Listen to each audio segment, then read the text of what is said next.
Fala aí galera, tudo bem com vocês? Sejam muito bem-vindos a mais um vídeo do canal Algo Sobre História. Hoje vamos falar sobre a Constituição de 1824, a primeira Constituição brasileira. Primeiro eu vou explicar o seu contexto de surgimento e depois discutir o que de mais importante essa Constituição trouxe. Então já deixe seu like no vídeo, se inscreva no canal para não perder nenhum de nossos lançamentos e bora pro vídeo. O Brasil havia declarado sua independência de Portugal em 1822, após o famoso e controverso Grito do Ipiranga. Com isso, Pedro de Alcântara se tornou o primeiro imperador brasileiro, colocando fim ao período do Brasil como colônia de Portugal e dando início ao Brasil Império. Porém, o 7 de setembro não mudou muito a estrutura do Brasil. Os cenários político, econômico e cultural continuavam muito similares, para não dizer iguais ao do período anterior. A escravidão, por exemplo, não foi extinta com a mudança de regime. Então, após o rompimento com Portugal, Dom Pedro convocou uma Assembleia Constituinte, a primeira da história do Brasil, que foi oficialmente instalada na cidade do Rio de Janeiro em 1823 e recebeu cerca de 90 deputados vindo das diversas províncias. Havia, porém, uma grande divisão política, porque havia de um lado o Partido Brasileiro, que era majoritário, defensor da monarquia constitucional, e limitando assim os poderes do imperador e dos portugueses, e do outro lado o Partido Português, defensor da reunião com Portugal, sobretudo após a restauração do absolutismo por Dom João VI. Vale ressaltar que não eram partidos nos moldes que conhecemos hoje em dia, mas no sentido de um grupo de pessoas com ideias similares, objetivos parecidos. Os deputados do Partido Brasileiro, possuindo a maioria na Assembleia, começaram a discutir e apontar um projeto de Constituição elaborado por Antônio Carlos de Andrada e que refletia, é claro, seus interesses. Por exemplo, com o intuito de cercear a ação dos portugueses, estipulou-se que os estrangeiros seriam inelegíveis para os cargos de representação nacional. A fim de evitar a restauração do Reino Unido a Portugal, decidiu-se que o imperador não poderia tornar-se governante de outro reino. Além disso, a fim de garantir o lugar de destaque no processo decisório, fortaleceu o poder das câmaras dos deputados, que seria indissolúvel e teria subordinadas a si as forças armadas. Como era de se esperar, houve um grande descontentamento do Partido Português e de Dom Pedro I, que decidiu pelo fechamento da Assembleia, em novembro de 1823. Dom Pedro argumentou que dissolveria essa Assembleia e convocaria uma nova, que buscaria trabalhar em uma Constituição que seria mais liberal do que essa anterior. Apesar da promessa, não foi convocada a nova Assembleia, mas houve a nomeação de um Conselho de Estado para elaborar a Constituição Política do Império do Brasil. Dessa forma, em 25 de março de 1824, era outorgada, isso quer dizer, imposta, a Constituição Brasileira. Vamos então às principais características desse regimento do país. Logo no terceiro artigo, havia a delimitação de que seria um governo monárquico, hereditário, constitucional e representativo. Em linhas gerais, haveria uma Constituição e o governo passaria de pai para filho. Além disso, a religião oficial continuaria a ser a religião católica apostólica romana.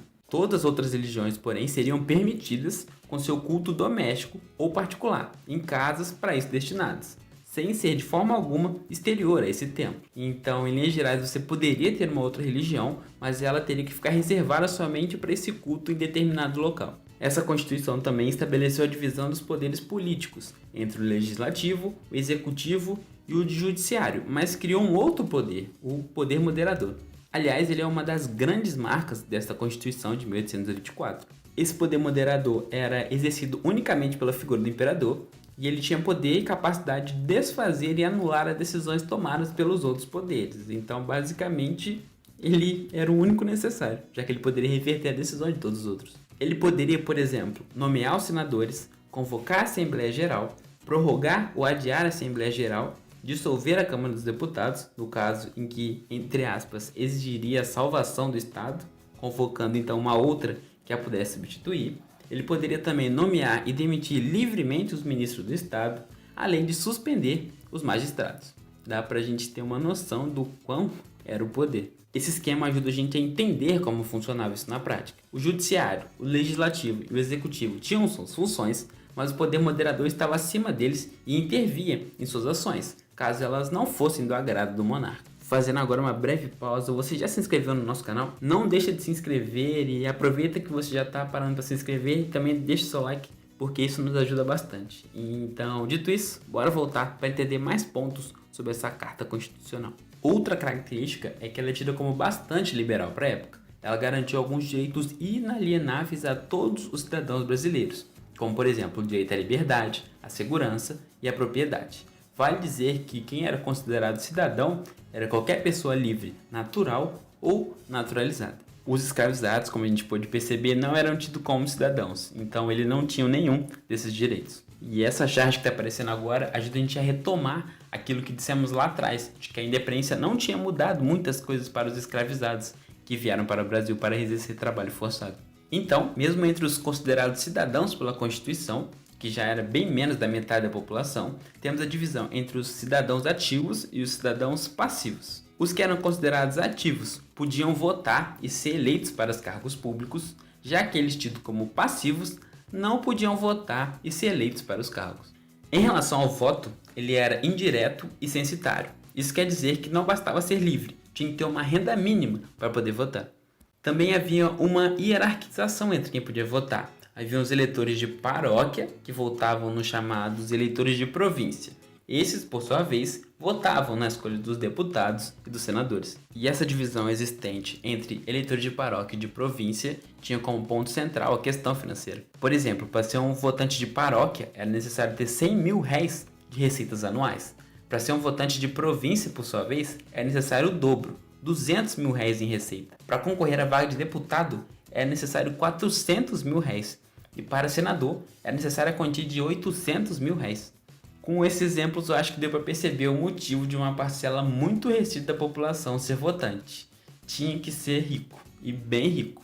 Então, a Constituição de 1824 durou até 1889, ano em que houve a proclamação da República no Brasil, sendo a mais longa em duração no país e serviu muito bem aos seus objetivos de domínio e centralidade da figura do imperador sobre o país. Para título de curiosidade, essa Constituição durou 67 anos. E a Constituição brasileira atual, que é de 1988, tem por volta de 30 anos de existência e a gente espera que ela dure ainda bastante tempo.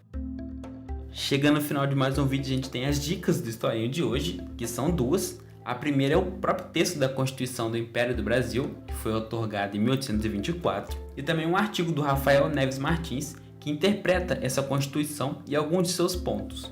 O título do trabalho chama A Carta Outorgada de 1824, ponto de partida ou ponto de chegada? Essas são as indicações de hoje. Então é isso, espero que vocês tenham gostado do vídeo, não deixe de se inscrever no canal, se você ainda não curtiu o vídeo também deixe seu curtir, isso ajuda a gente bastante, deixe seu comentário falando o que você achou do vídeo, o que a gente pode trazer, o que a gente pode melhorar e até a próxima. Esse foi mais um vídeo do Algo Sobre História.